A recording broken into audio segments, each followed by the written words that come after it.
tengo hoy de invitada a Catherine Angueira porque se le desestimaron los cargos a Audrey Nix, la joven performer. Algunos dicen reggaetonera, otros dicen artista. ¿Qué importa? Lo importante aquí es el asunto legal específicamente. Y aunque sí es importante a que, ¿verdad?, que se dedica a temas artísticos, porque parte del performance que ella hizo como de su libertad de expresión, es importante entrar a los méritos del caso. Pero este caso es importante principalmente porque la gobernadora de Puerto Rico lo ha estado usando para darle una lección o un castigo en forma de venganza, y yo pienso que esto es parte de quién es y cómo es la gobernadora. Y modestia aparte, desde antes de las primarias, nosotros hicimos múltiples programas de la llamada venganza, de cómo había muchos de sus ex empleados advirtiendo, y de sus empleados que todavía, dicho sea paso, algunos trabajan con ella y no saben quiénes son porque hablaron con nosotros y nosotros le protegimos su identidad, que nos advertían de conductas vengativas de la gobernadora y que le temían que si tenía acceso a más poder, pues tuviera aún más conductas vengativas. Dicho eso, independientemente de lo que para alguna gente eso sea un chismoteo, porque estoy seguro que mucha gente piensa que eso es chisme, o durante el ex employee o lo que usted quiera decir, pues lo cierto es que se desestimó el caso, pero que además ocurrió otro evento. Y es que recuerden que la policía de Puerto Rico, en un alegado incidente bien extraño, la arresta a Audrey Nix, donde supuestamente ya estaba guiando borracha, pero el incidente no está del todo claro. Y se dice que hubo un entrampamiento que va conforme a la conducta de la venganza. Y que ahora ha salido a relucir lo mismo con la Secretaría de Recursos Naturales, que hay un asunto de carácter aquí de venganza. Catherine, vamos al derecho y luego hacemos un análisis político. ¿Cómo tú lo ves? Saludos a la teleaudiencia y radioaudiencia que nos ven a través de este live que estás preparando. Yo creo que estás correcto al tratar de ubicar esto dentro de un contexto de lo que viene a ser el desquite, o como decía Donald Trump, the weaponizing of the Department of Justice, ¿verdad? Que es cuando tú usas las herramientas del Estado porque tienes acceso, tienes el control total de las herramientas del Estado porque es la gobernadora, para entonces usarlo como un arma en contra de una ciudadana o un ciudadano para llevar lo que tú llamas un mensaje, pero no solamente es un mensaje contundente, sino es para amordazar. Es para advertir al país de que cualquier cosa que ustedes puedan hacer en contra de lo que ella pueda entender es su imagen, en este caso la gobernadora, vamos a usar todas las herramientas necesarias, incluso lo que sale a relucir en esta segunda fase de este otro caso contra Audrey Nix, que es el incidente que ocurrió el 18 de abril, que son tantos meses más tarde, después del primer incidente del 2 de enero en la iglesia, ¿verdad? Es la posibilidad de que se esté creando unas circunstancias para poder utilizar las fisuras de la personalidad de ella, de la situación de ella de la vida, para entonces tratar de atraparla y entramparla, ¿verdad?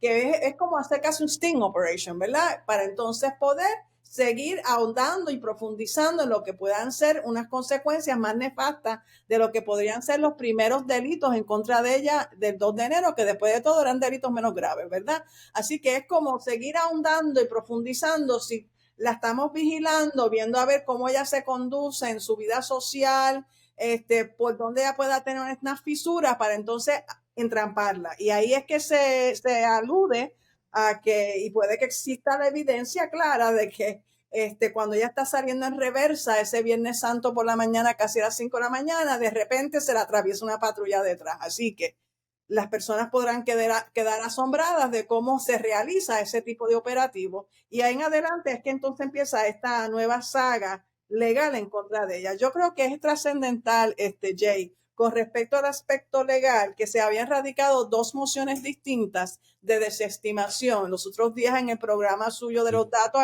empezamos a hablar de lo que tiene que ver con el acceso a un expediente médico, ¿verdad?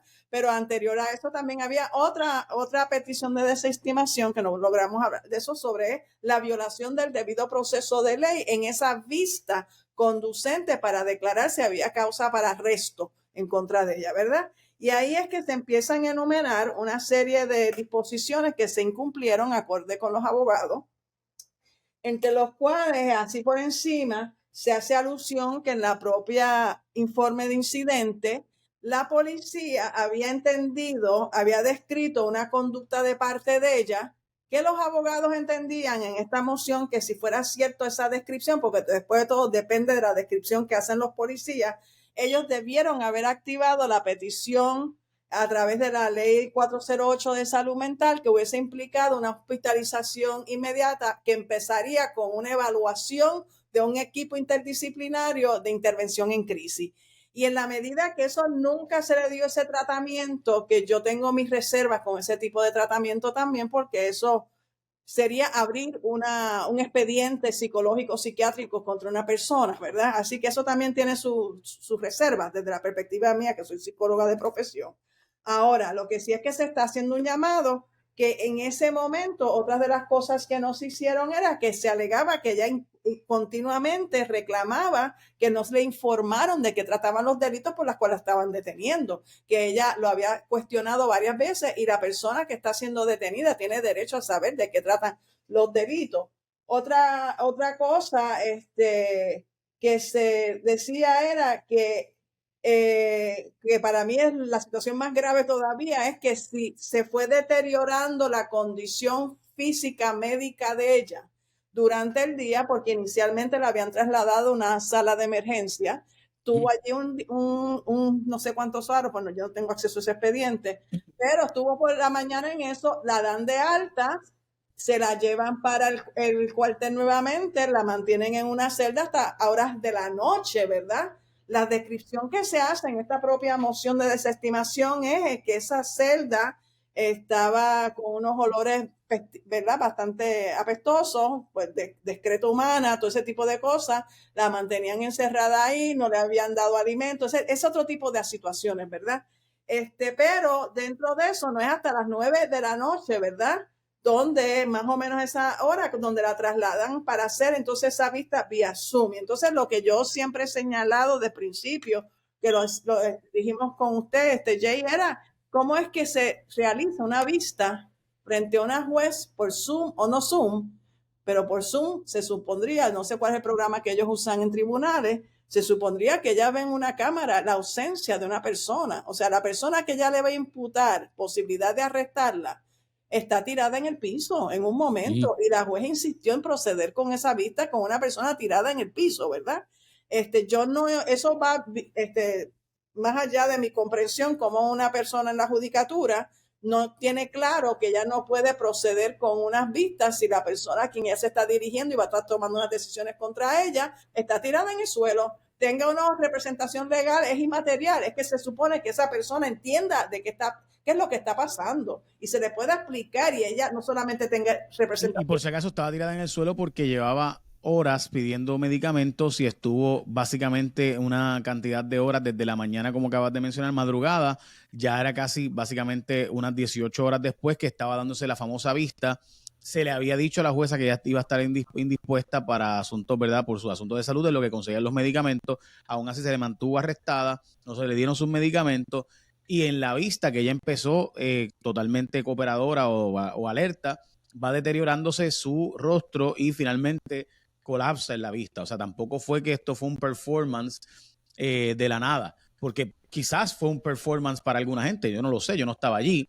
Nosotros tenemos el audio y publicamos el audio de lo que ocurrió, no tenemos video, pero en el audio es evidente que lo que ocurre es que después de X cantidad de tiempo y de una vista para adelante y para atrás, entonces es que ella se desmaya en la vista. Y la jueza, pues, lo que hace es que acelera los procesos, encuentra causa y demás. Entonces, dentro de eso, uno tiene que cuestionarse, Jay, ¿dónde está la sensibilidad de la autoridad judicial cuando entonces incumple con su deber de vigilar con lo que viene a ser el debido proceso de ley de todas las partes, ¿verdad? La parte que pueda ser encontrada incurso para ser arrestada y por otro lado el Ministerio Público, porque se supone que es el árbitro judicial imparcial, ¿verdad? Y en ese arbitraje imparcial que se supone es la figura de un juez o una jueza, se supondría que esté vigilando que todo el mundo que tiene a su frente estén entendiendo los procedimientos. Yo comparo esto como con un salón, si lo queremos llevar a tratar de entender, en un salón, aunque sea de kindergarten, aunque sea de escuela superior, universitario, y esto estamos en una sala de un tribunal. ¿Qué es lo que haría una maestra, un maestro, un profesor de escuela cuando ve que hay un estudiante tirado en el piso? ¿Lo va a dejar tirado en el piso? No, se le va a acercar primero porque no está detrás de una pantalla, ¿verdad? Se le va a acercar a tratar de qué es lo que pasa con esta persona. Si No, no, además, Catherine, que hay que tener el contexto. Es una persona que se está alegando que la gobernadora y ella tienen una confrontación, una reyerta pública, ajá, y hay, o sea, y es obvio que hay una presión sobre la jueza, cuyo puesto depende de ser ascendida o renombrada de la gobernadora. Así que es obvio que aquí hay unas presiones, ¿verdad?, en las penumbras de la ley que no podemos, ¿verdad?, ignorar. Pero claro. continúa. Y dentro de eso, si aún cuando ya tiene esa presión encima, para mí lo que estás trayendo, Jay, hábilmente, que sabemos, todo el mundo hemos pensado y hablado de esto anteriormente, es si yo le voy a demostrar a la señora gobernadora que tiene la capacidad de renominarme, ascenderme, moverme, ¿verdad?, a un puesto más alto con mejor salario, ¿verdad? Si fuera eso lo que es de por medio, yo tengo que demostrar que yo sé hacer las cosas correctamente. Yo no puedo violentar aquí los derechos más humanos. O sea, la insensibilidad de proceder con una vista con una persona que está tirada en el suelo. Así que, ¿verdad? Si ella hubiese pensado que era un performer, que entonces esta persona sigue con su carácter artístico, pues entonces ahí es que se le ordena al alguacil que está a cargo, ¿verdad? Al otro lado de la pantalla, por favor, levánteme esa persona y me la sientan en la silla. Yo no puedo proceder con esta vista hasta que esta persona no esté sentada en una silla frente a mí o de pie, para entonces yo poder verificar al otro lado de una pantalla cuál es el estatus real de esta persona. Y ahí se busca otro tipo de mecanismos. Yo creo que lo que uno ha escuchado, leído y visto, porque también hemos tenido oportunidad de revisar eso, esa regrabación que usted tiene, Jay. Así que esto es bien serio lo que ha pasado aquí. En ese sentido, pues se ha logrado desestimar estos cargos por ese incumplimiento de velar por los intereses del debido proceso de ley. No es en los intereses de Audrey Nix por ser Audrey Nix, es por los intereses de cualquier ciudadano que se pueda enfrentar con el aparato del Estado, con el peso que tiene el Estado para poder procesar a una persona. En ese sentido, hemos aclarado varias veces contigo en estas conversaciones sobre este caso, que yo di un paso al frente en este caso para seguirle la pista a este caso por lo que es el ejercicio de libertad de expresión. Retomando entonces lo que es el principio de este caso, que es una joven que entró a una iglesia y allí le hizo unas manifestaciones a la gobernadora y allí nadie le cayó encima a esa joven para tirarla al suelo, como hicieron con el senador de California los otros días, ¿verdad? Sí. Que rapidito, tan pronto empezó a dirigirse él como senador a la secretaria de Homeland Security, ahí mismo lo cogieron a él, lo sacaron y él seguía insistiendo de que era el senador, lo sacaron, lo tiraron al suelo en el pasillo, lo tiraron al piso, lo humillaron y lo esposaron, ¿verdad? Así que nada de eso pasó aquí, que eso también es otra violación de otros niveles, ¿verdad? Pero ni eso pasó cuando ella inicialmente hace sus primeras expresiones. Así que yo creo que aquí todavía queda pendiente y yo exhortaría, ¿verdad? Y esto lo hago públicamente, yo exhortaría a la defensa de este caso, que de inmediato estén radicando, pero de inmediato, una moción al tribunal solicitándole una orden a la fiscalía que entregue la totalidad del expediente médico que consiguieron, evidentemente, ¿verdad? Porque eso es la otra parte de la otra petición de desestimación, de si evidentemente obtuvieron acceso a ese expediente, porque si no, no hubiesen contestado todas esas cosas que ellos contestaron. Así que para que le entreguen con copia certificada, con una declaración juramentada diciendo que le están entregando la totalidad de ese expediente, que no han retenido copia ninguna en formato ninguno del contenido de un expediente médico que ellos aparentemente sí obtuvieron. De acuerdo, y la pregunta aquí es ¿por qué llegar al nivel que están llegando con este caso?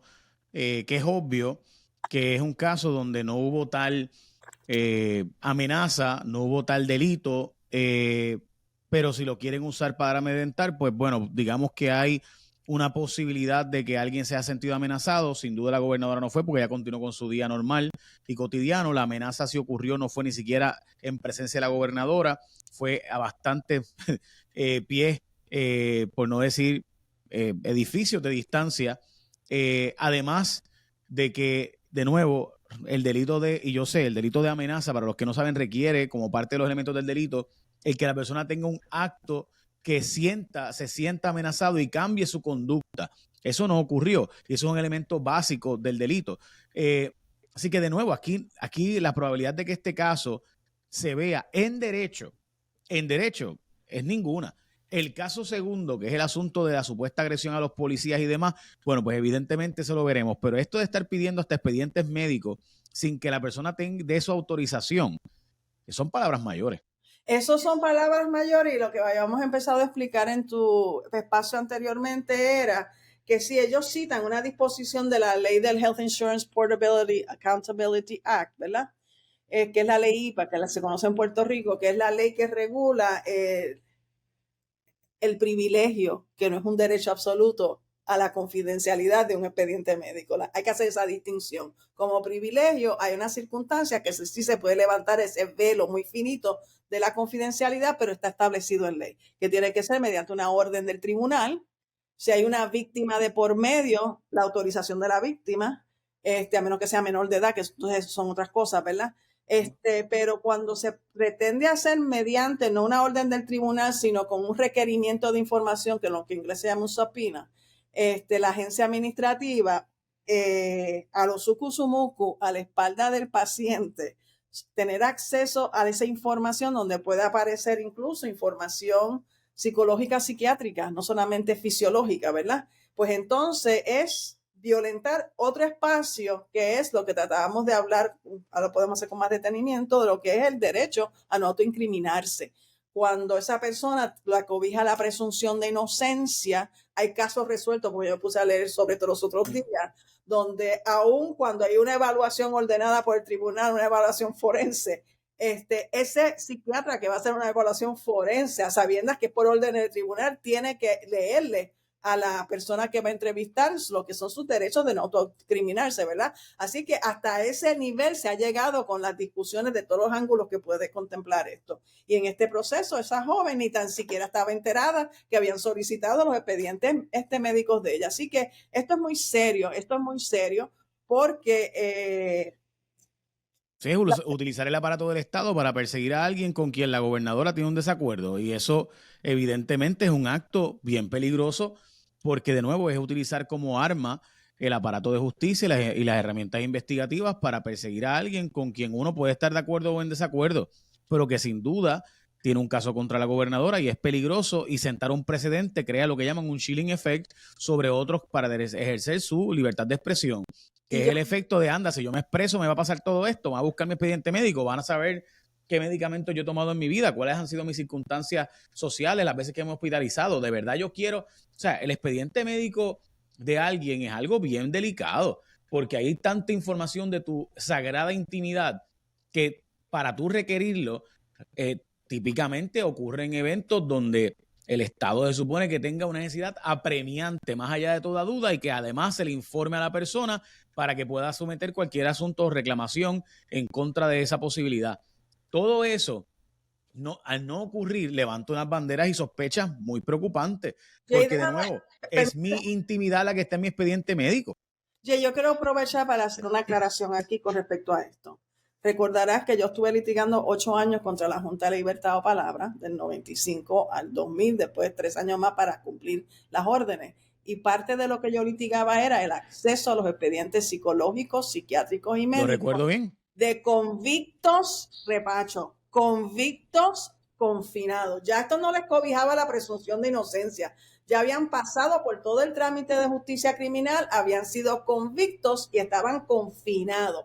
Y ellos pretendían entonces solicitar un privilegio, que tampoco es un derecho absoluto, de estar en la libre comunidad. Y para poder entonces ser excarcelados, las víctimas teníamos derecho a tener, sí, acceso a la totalidad de la información para emitir una opinión informada. Yo quiero dejar esto meridianamente clara para que después la gente no me diga que yo estoy contradiciéndome. No.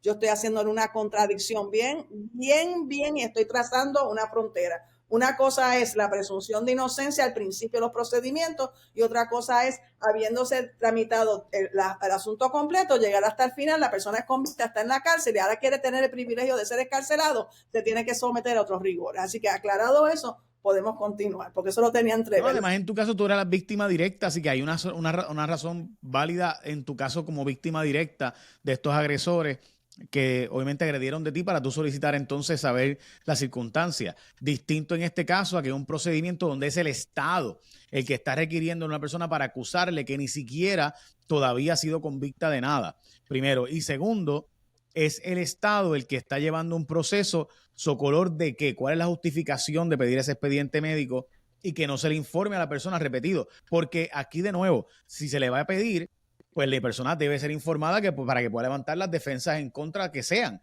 Como de hecho en el caso de los confinados, pudieron levantar sus argumentos ante la Junta de Libertad bajo palabra. Pero bueno. Ok, pero déjame traerte un ejemplo dentro de eso, que es información ya pública, para que veas cómo es que se ajusta fiscalía cuando tiene interés y cuando no tiene interés. Uno de mis violadores intentó asesinar a un colega en la cárcel con una figa, ¿ok? Este confinado fue trasladado a la sala de emergencia del hospital municipal y tuvo que ser intervenido. Al día de hoy yo no sé si ese individuo vivió o murió, pero desde el día de hoy yo he estado solicitándole a la fiscalía y al departamento de corrección qué pasó, por qué no se erradicaron cargos adicionales contra una persona que se pudo haber hecho con qué, con el expediente médico de ese otro confinado que fue trasladado al hospital municipal, ¿verdad? Y nunca hicieron nada con eso, no hicieron nada. Así que cuando ellos tienen interés en buscar la forma de perseguir a una ciudadana, lo van a llevar hasta las últimas consecuencias, pero cuando hay una persona que está confinado, que está cometiendo nuevos delitos, incluso de tentativa de asesinato como mínimo, no se mueve el aparato. Mira qué cosa, y de por medio está la vida y milagro de una víctima si esa persona es escarcelada. Así que te lo traigo no para hablar del caso mío, sino para traerlo como otro ejemplo. No, pero para mí es relevante porque obviamente tú, además de defender lo que estás planteando, hay una diferenciación particular como ya hemos hablado, pero continúa, Catherine. Ok, pues dentro de esto, lo otro que yo quiero a nivel de llamar la atención, hablando de la señora gobernadora en el caso de Adriana Nicole, conocida por Audrey Nix, es que no hace ni una semana atrás más o menos, o semana y media, que ella hizo unas expresiones públicas con respecto a Bad Bunny. Que ella pasaba esa página y es la amenaza de muerte al PNP.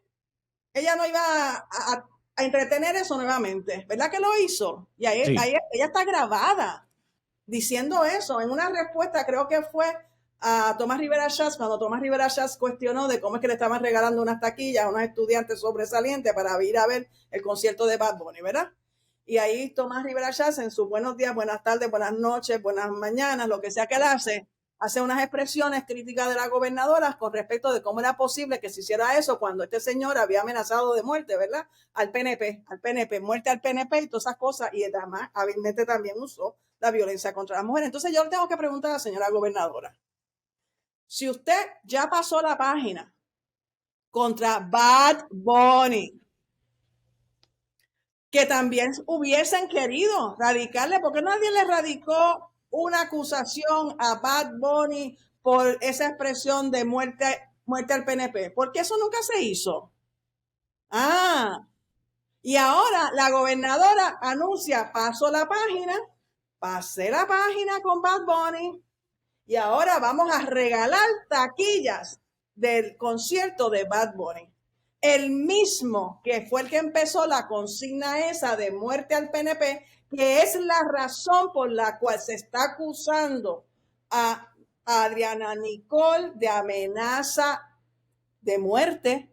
Interesantemente, en la acusación dejaron fuera la primera parte de la oración, porque eso no está incluido en la acusación, cuando ella dice muerte al PNP, muerte, Jennifer González. Dejaron afuera muerte al PNP para entonces darle otro giro al texto de la sacarlo de contexto, seguro. Claro, y entonces ahora hay que decirle a la gobernadora, un momentito, usted acomodaticiamente ahora, para usted sacarle cabulla a que se están regalando taquillas a un artista que no es de mi gusto, by the way, para nada, y su lírica menos todavía. Su lírica es bien degradante hacia las mujeres. para entonces darle taquillas y ella proyectarse como que ella está en lo último de lo último, ¿verdad? Con esa juventud, que también es una politiquería para buscar votos en un futuro, ¿verdad? Así que dicho eso, yo creo que la señora gobernadora, si va a perdonar a Bad Bunny y va a pasar la página con eso, acto seguido, yo quiero que la prensa confronte a la señora gobernadora y decir, si usted está vendiendo taquillas de Bad Bunny, o regalándola, ¿verdad?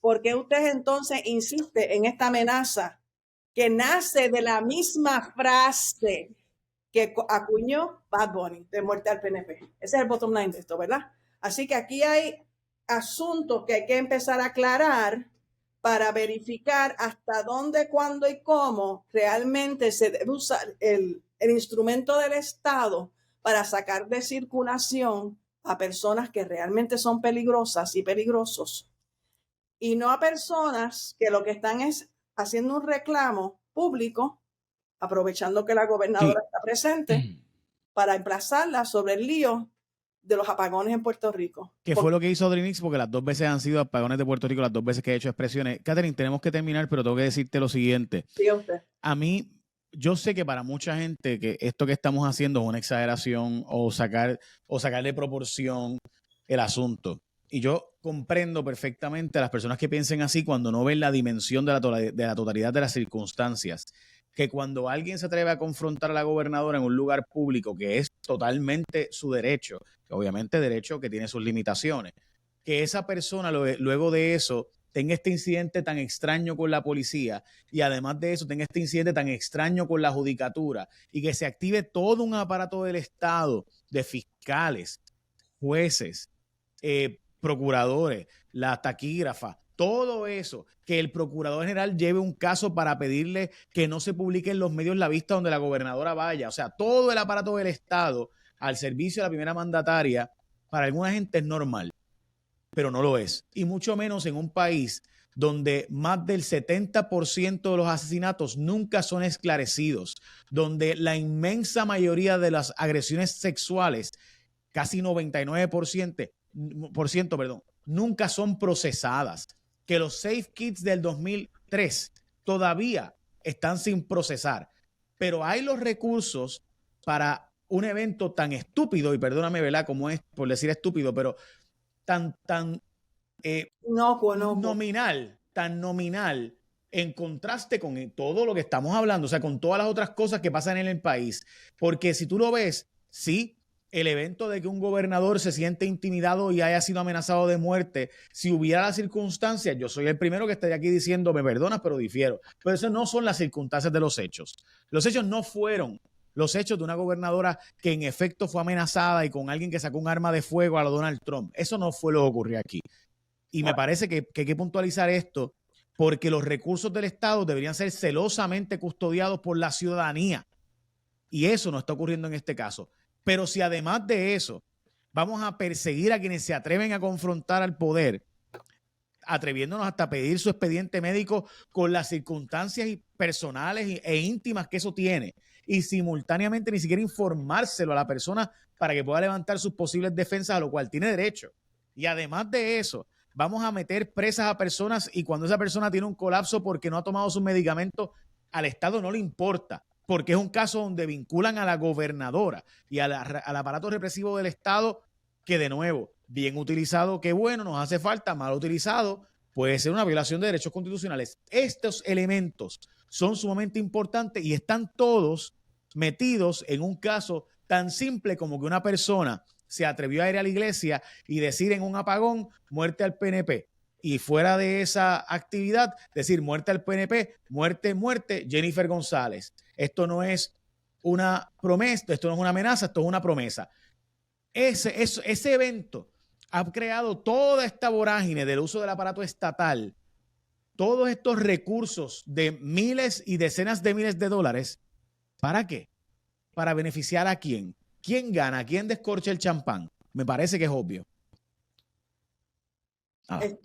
Concurro con la expresión suya, Jane. En verdad. No, y hay que decirlo, y si la gobernadora tuviera 14 escoltas asignadas a ella, 24/7 más su familia inmediata, pues, pero aquí estamos hablando de que la gobernadora tiene 3 guaguas de escoltas 24/7 con ella, por Dios, vive en un castillo. O sea, entonces, Nada, lo dejamos ahí. Gracias, Catherine, como siempre. Bueno, que pasen buen día. Espero que nuestras alocuciones tratan de abonar hacia aclarar las complejidades de esto, porque hay que hilar fino, porque la gente está confundida tratando de resumir esto, diciendo, esa joven tiene tal problema, y no hay por qué prestarle atención, y con eso lo despachan. Así yo creo que tu última locución, Jay, es bien importante, porque si en un caso tan sencillo como esto se mueve todo este aparato, imagínense lo que puede pasar. No nos olvidemos nunca del caso del Cerro Maravilla. No nos olvidemos. Un sting operation que acabó en el asesinato de 2 jóvenes independentistas. Así que con eso yo me despido también. Muchas gracias, Catherine, como siempre. Si llegaste hasta aquí, tú eres parte de la resistencia. Ahora suscríbete. Casi 40 de cada 100 no se suscriben y piensan que están suscritos. Dale subscribe al canal y la campanita. Nos ayudas un montón cuando te suscribes porque hace que el algoritmo empiece a enviarle a otras personas como tú. Suscríbete aquí en mi canal de YouTube, Jay Fonseca PR.